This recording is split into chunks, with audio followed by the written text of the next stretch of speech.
Fala pessoal, bem-vindo ao canal Prazer Bíblia, comigo o Willamis, e hoje vou trazer aqui uma história de um homem de Deus que foi chamado segundo o coração de Deus e enfrentou muita luta e teve muita coisa interessante na vida dele. É importante eu já esclarecer para quem está acompanhando o seguinte, pelo menos com relação às histórias da Bíblia, que vez ou outra eu estou trazendo outros vídeos com outros enfoques, né? Mas daí é importante vocês entenderem uma coisa. Eu sempre vou estar falando a história de algum personagem que tem protagonismo em um dado período da Bíblia, na Bíblia, juntamente com as pessoas correlacionadas a eles. Um exemplo do que eu estou falando. O último vídeo, nesse sentido, foi sobre Saul.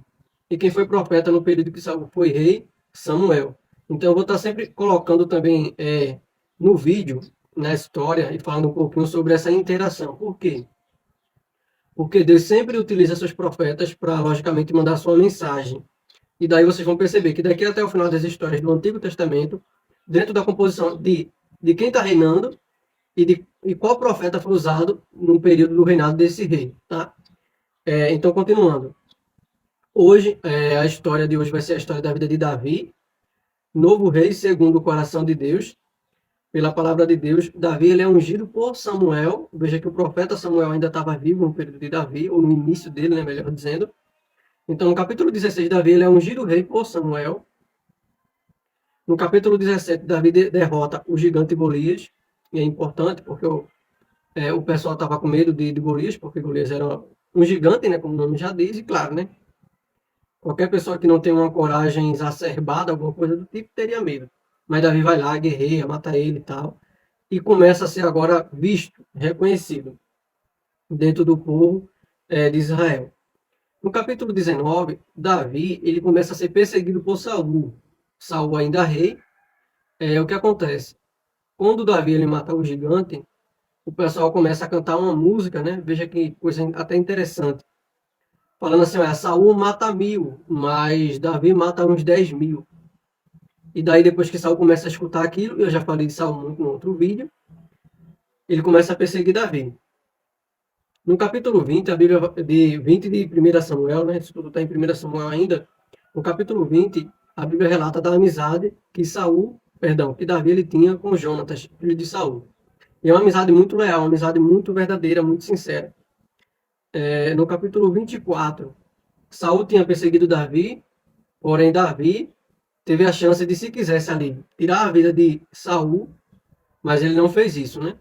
Ele foi misericordioso. E daí é importante você já entendendo algumas características da pessoa do Davi em suas atitudes, né? Porque é por aí que a gente lê. Bem, Davi também ele é um guerreiro, isso fica muito bem claro, né? Com as vitórias que ele vinha tendo a partida até de Golias. E outras vitórias também, outras coisas que ele foi lá, guerreou e venceu. Davi também ele é um líder nato, isso é importante. Quando Davi ele foge de Saul, a Bíblia vai relatar que alguns homens, cerca de 400, depois vira 600, se eu não estiver enganado, se ajunta com Davi e torna-se ali liderados por Davi. Isso mostra que Davi também, em sua característica totalmente pessoal e particular, ele também era um líder, né? Ele tinha atitudes de, ele fazia as coisas e as pessoas, ou algumas pessoas, viam isso nele. Uma coisa muito boa que a gente já sabe, mas é muito importante falar aqui. Davi também ele era um cantor, né? Ele cantava, ele salmodiava, né? Não é à toa que na Bíblia, muito dos salmos ali é composto por Davi, né? Quando a gente vai ler sempre na epígrafe, fala assim, Salmo de Davi. Então Davi ele é um cantor, ele é um poeta, certo? Com a perseguição que Saul ele fez, como eu estava dizendo, aqui eu estou falando algumas histórias da vida de Davi, ou algumas situações, mas daí vocês já vão lendo também a questão de que isso revela também traços da pessoa de Davi, né? Tipo a questão de ser um líder, um guerreiro e tal. Então, quando o Saul começa a perseguir Davi, ele tem que fazer o quê? Fugir, né? Que ele não queria matar o rei. Mas chega um momento que Saul morre, como também eu falei no outro vídeo, né? E quando ele morre, veja, agora veja que luta, né? Davi ele foi ungido lá no capítulo 16, quando ele era novinho. E depois aqui já aconteceu muita coisa, alguns anos já se passaram. E Davi, depois da morte de Saul, a tribo de Judá declara Davi como seu rei. mas é um momento onde fica dois reis em Israel, que é o Esbozete, né, e o Davi. Esbozete, ele é filho de Saul, e a monarquia nesse sentido ela é muito comum, né, de pai para filho, que é o próximo rei, é o filho, né?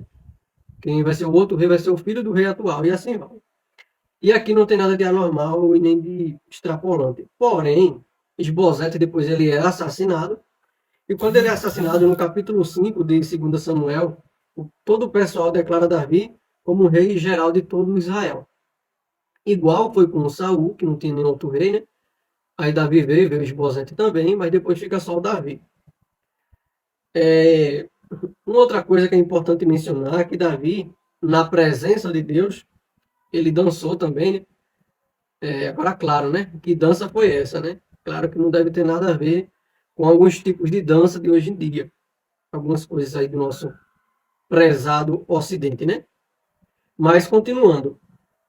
Quem são os profetas que estão dentro da história da vida de Davi? Nós temos começando o profeta Samuel, que foi o que ungiu Davi, ponto. Samuel falece, é lógico. Depois disso vem quem é outro profeta que está dentro desse tempo de Davi também? É o profeta Natan, sabe? E Natan, pelo menos duas histórias, um momento que eu posso lembrar aqui para vocês. Natan é o profeta, que repreendeu Davi quando ele pecou com a questão do adultério.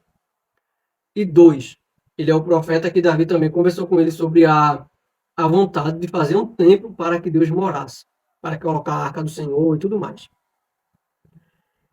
Continuando aqui a história do Davi, e daí a gente já está passando para o livro de 2 Samuel, ok? A história de Davi, ela é uma história complicada também, né? Veja bem, o tipo de alusão que eu já posso fazer aqui é o seguinte: Davi foi escolhido por Deus, Davi era segundo o coração de Deus, mas isso não tornava Davi infalível, não era como o pessoal viu o Papa, né, com a questão da infalibilidade papal, né, como se chama. Então, ser escolhido por Deus e ser segundo o coração de Deus não está atrelado a uma questão de não cometer pecado, não cometer erros, não ter uma vida conturbada, ok? Está atrelada tão somente a pessoa fazer a vontade de Deus ou agir de acordo com a vontade de Deus. É segundo o coração de Deus, né? Está atrelado à vontade que Deus ele faria, a pessoa também faz. Então, a ideia é essa. Então tem o caso do adultério que eu já mencionei, onde o profeta Natan, lembrando que Deus sempre está usando, mais uma vez, né, os profetas como porta-voz de Deus, nem sempre para estar revelando coisa do futuro, que a pessoa às vezes pensa que profetada é a pessoa que está falando o que vai acontecer só lá no futuro, mas não é só isso, né? A questão do profeta. Bora lá, então como é a vida de Davi depois que ele vira rei? Ele tem esse erro, esse pecado, tem arrependimento e tal. E Deus é gracioso, Deus perdoa, né, quando há um arrependimento verdadeiro. Mas, mas todo pecado, todos os pecados têm consequências. E essas consequências nem sempre elas nos atingem apenas no mundo ou de uma maneira espiritual, ok? Um exemplo, Deus falou para Adão, se você pecar vai morrer. O que aconteceu? Ele morreu espiritualmente, porque ele continuou vivendo, falando e tal, e até ensinando os filhos deles a adorar a Deus, ou se a chegar a Deus, ponto. Mas o pecado não atinge só a questão espiritual, como eu estava dizendo, mas também a questão de nossas vidas bem normais e naturais. Um exemplo, Davi pecou. E Deus disse, olha, por causa do teu pecado aí do que tu fez, não se apartará a espada da tua casa. E daí a gente vai ter os filhos de Davi fazendo umas coisas muito, muito desagradáveis. Nós temos um deles que é o Aminon. O Aminon, ele violentou a irmã dele, ou a meia-irmã dele, né? A Tamar, que por sua vez foi vingada por Absalão, que Absalão mata o Aminon. Depois, tempos depois, Absalão, ele conspira contra o rei, ele quer se tornar rei antes de Davi morrer, né? Veja que coisa. Ele falou, o reinado agora vai ser meu, e o senhor tá velhinho, não tem mais nada a ver com isso aqui não. E daí ele começa a fazer uma rebelião. Nisso o rei Davi ele foge, vai-se embora para outro lugar. Mas depois Absalão ele é morto, ok? É assassinado.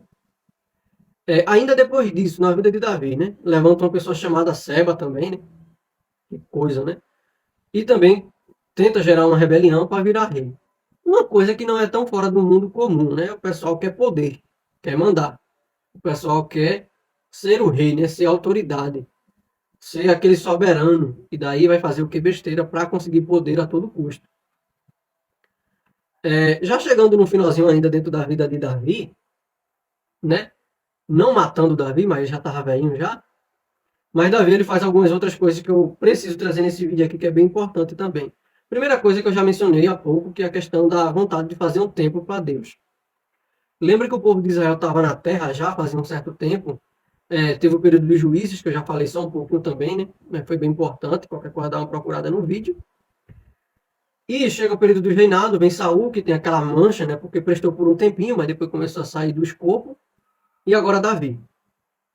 Isso aqui é um mapa, é lógico, mas que mostra o império de Davi e Salomão, mas é o crescimento que é importante ver, ou a riqueza que eles começam a ter a partir do advento do reinado de Davi. Por quê? Porque Davi, ele estrutura muitas coisas que não eram estruturadas. Porque lembra, o povo tornou-se uma monarquia há pouco tempo, ok? Então, tipo, tinha um juiz que governava em algum lugar e tal, mas não era a mesma coisa. Quando a gente vê a ideia de monarquia sendo plantada dentro do reino, do povo de Israel, a gente vai entender que vai começar agora a ter algumas ou mais normas, mais coisas endereçadas, estruturadas para que o pessoal pudesse logicamente seguir.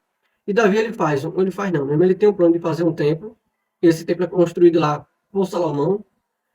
Mas Davi também institui músicos para a casa do Senhor, porteiros, tesoureiros, né? Ou seja, ele arquiteta, ele monta uma estrutura bem ordenada para que o culto a Deus, as coisas de Deus, elas fluam de uma maneira mais digna de Deus, né?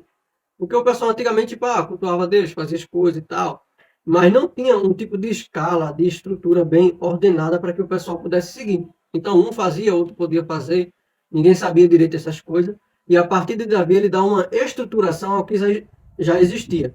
E isso é bem importante, a gente ter em mente, ok? E para estar encerrando o vídeo, Davi ele era polígamo, né? A gente sabe disso pela palavra de Deus. Isso trouxe problemas também, ok? Mas em todo caso, o que deixa importante aqui da vida de Davi, para nós, uma das coisas, ou algumas características, é que o Davi, ele sempre buscava a Deus quando ele ia tomar alguma decisão. Quando ele ia guerrear, ele orava a Deus. Isso a gente vê com muita frequência.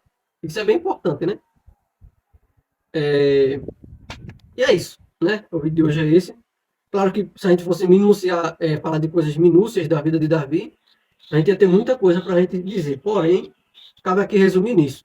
Lembrando que a história de Davi começa pela metade de 1 Samuel. A 2 Samuel também é entrelaçada na história de Davi. Depois disso, começa a Reis. Mas Reis já começa a história de Salomão. A gente vai ler sobre Davi de novo, lá em 1 Crônicas. Pronto, essa questão de Davi dele fazer um templo, estruturar músicos, porteiro, tesoureiro para a casa de Deus, você vai ver isso em 1 Crônicas, no capítulo 25 ao 26, ok? E daí é isso, pessoal. Curta, comenta, compartilha. E é um vídeo, logicamente, bem narrativo em algumas coisas, né? Mas cabe aqui nós aprendermos, tal como Davi, a, quando errar, se arrepender verdadeiramente e buscar o perdão em Deus, porque Ele tem perdão para nossas vidas.